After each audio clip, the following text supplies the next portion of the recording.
So yeah, I'm Ken Bakunis from Wayfair, and I take care of the Aerospike platform. Hopefully everyone's familiar with Wayfair. Anyone that wishes they weren't because they buy too much stuff? Yes. Okay, we love you, we love you, we love you. Yes, you do. Thanks. So today I'm going to tell you a little bit about our company, how we use Aerospike, and the different tools we use to monitor and take care of it. That way we can spend more time on the couch with that nice employee discount that we get.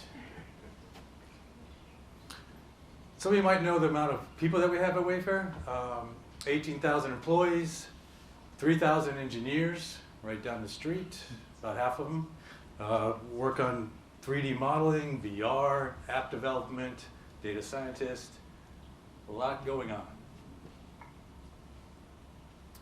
We sell everything from rugs, #1 seller, to appliances, to even personal sauna. I got some good reviews. So.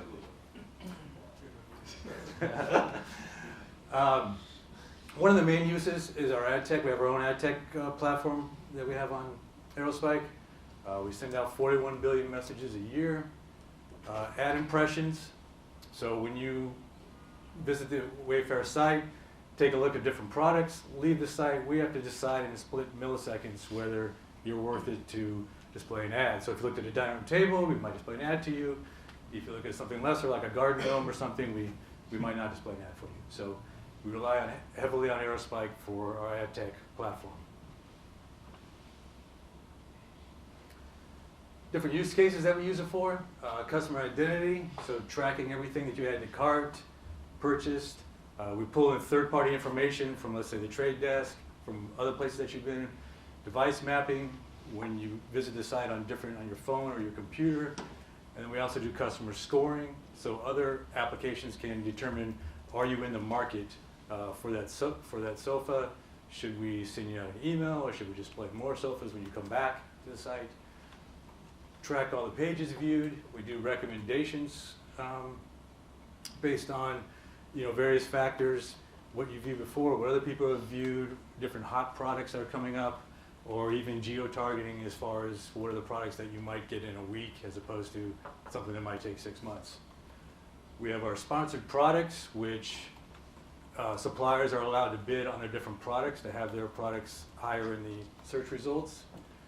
Notifications, where different applications listen in real time and we're able to send either push messages or emails to you to follow up on different products that you've looked at. Dynamic services and product cache. When you look at different products on the site, you might get a slightly different description or different features than I might get based on what I've looked at before.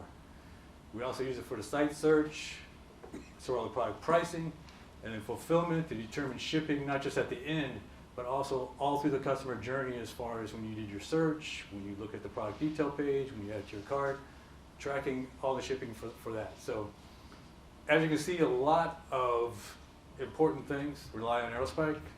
Luckily, as Sibu said, it's always on, so I don't get in trouble. I went back and looked at an old slide from a talk I did a long time ago at our original clusters that we had.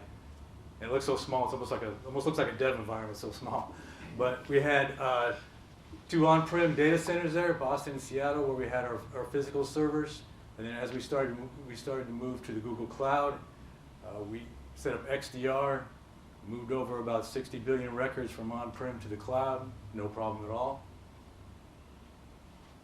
From that, here's our current cluster setup. So right now we have our main cluster, which is more of a generic for all different apps and service groups to run on. And then we split off our ad tech group into a whole other range of clusters. We have these in 3 different parts of the US and 2 different parts of Europe. And we do have failover as far as if there's problems with the site, we can fail over to different data centers. And then we also we just started a fulfillment cluster at the bottom there, where they do about 20 million reads a second. We originally had that in all memory on 6 nodes, which was about 10% CPU usage, which was amazing. But as they got more and more data, it becomes cost prohibitive to keep some things in memory. So that is on SSDs now, but when we did try it in memory, it was amazing. The way we configure those clusters, basically, like I said, we branch out clusters based on the amount of data, or if the high number of operations, we don't want any noisy neighbors on our generic clusters.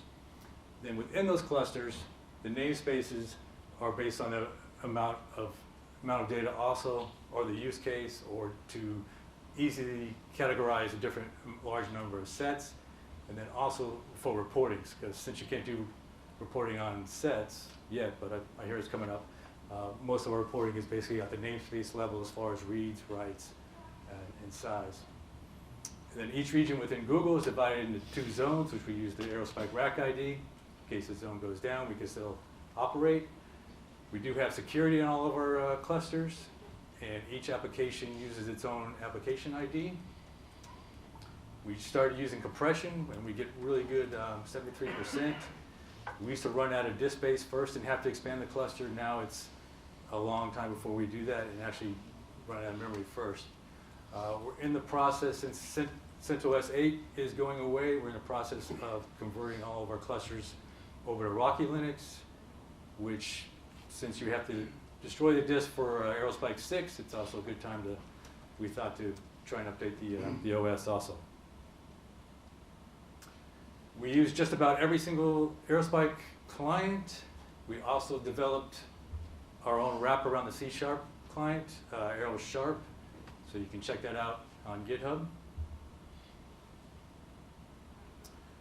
For monitoring, we've been using Datadog ever since we started with Aerospike about 4 years ago, and Datadog actually used our graphs for their default implementation for Aerospike.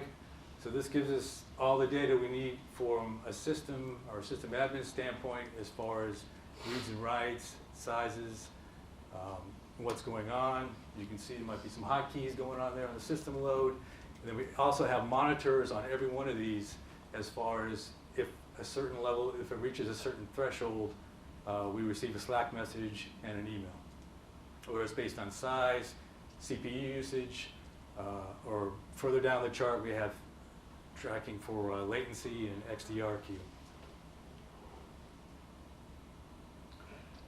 Now, this one is more for the developer standpoint, as far as we always get asked the question, how much data is in my set?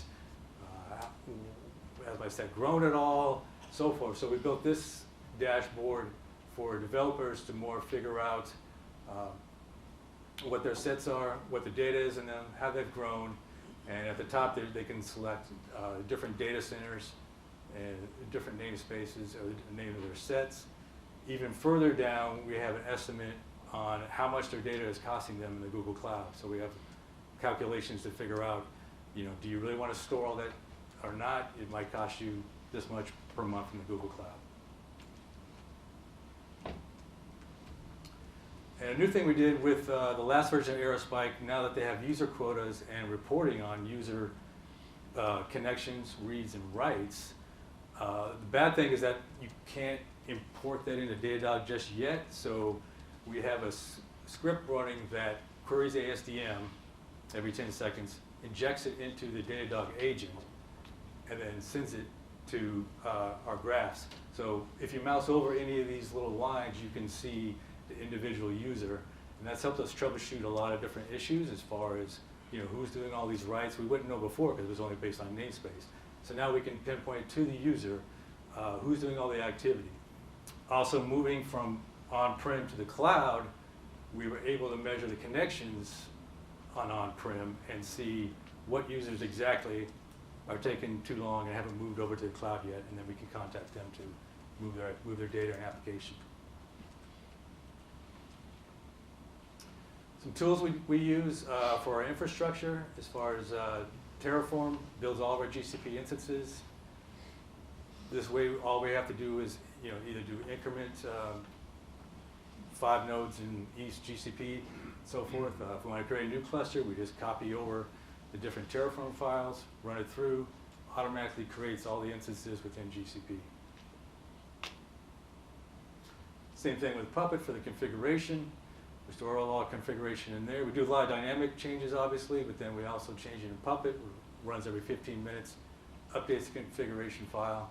That way we can, and also we can always go back and see what was changed and so forth. And again, if we need to create a new cluster, just have it automatically run Puppet on all the new nodes, creates the whole Aerospike instances.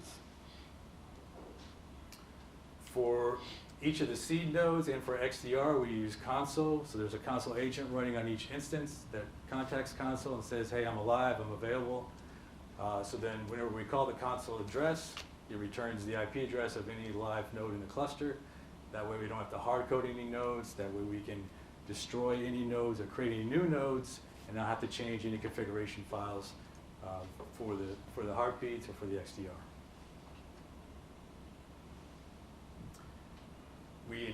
We send all of our logs to Kibana, which allows us to track or go and research any errors or anything in all the different clusters all combined into one to see what's going on. And a new thing we just started using is Backstage, which was open sourced by Spotify. And we created our own kind of layer in between called Jazz, which communicates with a lot of our infrastructure. So a lot of the things we used to do manually are now automatic with Backstage, or at least it automatically generates a ticket to us. So if a group wants to request replication of their set, some namespaces are automatic replication, others it's only on a per group basis. So they can fill that out, it generates a ticket. If they want to truncate their set, we have logic in there to determine if it's too large and it might take up too much resources, then it's create us a ticket. Otherwise, it would truncate the set automatically. Memory store one, I don't know what that's doing in there, don't worry about that. New Aerospike production users, so that used to be a manual process, and now groups can go in, I'll show you on the next slide, and create their own user. And we have starting a new thing at the bottom there, we're trying to categorize sets on the groups. So we have so many sets and so many different groups using it that it's hard to keep track of who owns what set. So that's the basis of that. So when they do go in and select a production user, they'll select their application, where they're running it in Kubernetes, and then the amount of data they're going to insert, which is just kind of like a heads up to us. If you're going to, we want to know if you're going to insert a billion rows, and we need to allow for space. So that goes through, goes out to a node in every single cluster, generates the user, and they're good to go. And that used to be somewhat of a manual process, or at least a ticket to us, but now it's automatic. And here we have our PagerDuty, which for any instances, we have it broken down per data center, and then each of the application groups subscribe to that data center. So if your application is only running in East Coast, then you would only subscribe to that. If there's any problems with Aerospike, you would be alerted. Obviously it's blink because Aerospike never goes down, and we're all good. And as our commercial said, Wayfair and done.